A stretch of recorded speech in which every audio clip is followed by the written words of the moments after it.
Hey guys, how we doing? It is Sunday and a beautiful Mother's Day it is. So here's a chance now. Let's look back at what happened this past weekend. I want to thank Garofalo's Importing in Oswego, Scott Jeffrey's Performance Plus, just south of Fulton Speedway. And again, a happy Mother's Day to each and every one of you out there. Again, these are all the tracks that we got press releases from. Doug at Doug's Dirt Diary. If your track's not in here, mention it. And if you have a track and you're not in here, send me the email, doug@dougsdirtdiary.com. Let's start with Brewerton Speedway season opener on Friday. Dominating performance for Larry White in this one. Led green to checkered. 4 big block wins in a row now for Larry White. Chris Heil, Max McLaughlin, Jimmy Phelps, Tim Sears Jr. rounded out the top 5 there. 30 modifieds. First time I can ever recall that Brewerton Speedway has had more modifieds than sportsmen. They had 21 sportsmen. Speaking of sportsmen, Brandon Carvey gets by Richard Murtaugh early, dominates the rest of the way, pulled to win. Murtaugh holds on for second. Amy Holland comes home in position number 3. Dale Caswell, Zach Zabaka round out the finishers there. Doug Williams wins the Mod Light, while Chris Banofsky wins the 4-cylinder. Ransomville Speedway, their season opener after qualifying last week. Leaders got together in this one. Matt Williamson ended up inheriting the lead and held off Eric Rudolph as the two of them kind of took off from everybody after that. Rudolph ends up second, Chad Brockman third, James Sweeting, and Mike Bowman round out the top 5. And this is Canadian, not Mike Bowman, not the one that used to run in Central New York. Sportsman Scott Kerwin, we talked to him a couple of weeks. He survived a late restart, pulled away after that to beat Brent Senek, Cameron Tuttle, Derek Wagner, and James Michael Friesen. Street stocks to Josh Pangracio, mini stocks to Chris Leone, and the novice sportsman to Colby Adamzak. I believe I'm saying that right.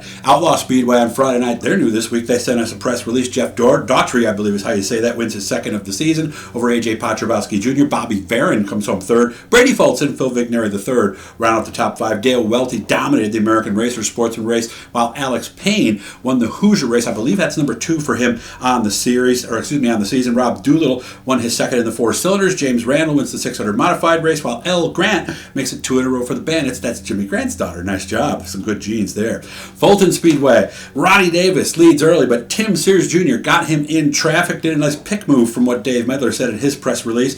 Lap 21 would erase his lead, a caution, but no worries for Sears as he would cruise away to win comfortably over Ronnie Davis III, Corey Barker, Todd Root, and David Marcichelli. Top 5 there. Sportsman, here's another first. They only ran one feature. They started 30. They did run a B main, so their count, I believe, was 44. Don't quote me on that, but somewhere in that region, so not enough to run the 2. In that first one, Traveler, Andrew Buff got the win. He beat out Austin Germinio, who led early, but Buff took the lead for good on lap number 11. He gets the win. I believe that's his first ever Fulton win, as normally he runs a little bit further to the east. Second place was Emmett Waldron. Amy Holland was in third. Austin Germinio, former Syracuse Microd driver, by the way, and Teddy Clayton round out the top 5. Novice sportsman, 13 cars there. James Donaldson won, while Casey Cunningham won the hobby stocks. Only 8 hobby stocks, but trust me, that will grow in time. All right, and it's already happened at the next track we're going to get to, which is Land of Legends, where Larry White dominated this one, ran the outside, handled traffic well. 5 in a row now for him in the modified division. Matt Shepard ends up second, Peter Britton third, Eric Rudolph and Justin Hares round out the top 5. Tyler Corcoran won the sportsman race, dominated that one, started outside, much like Larry White did.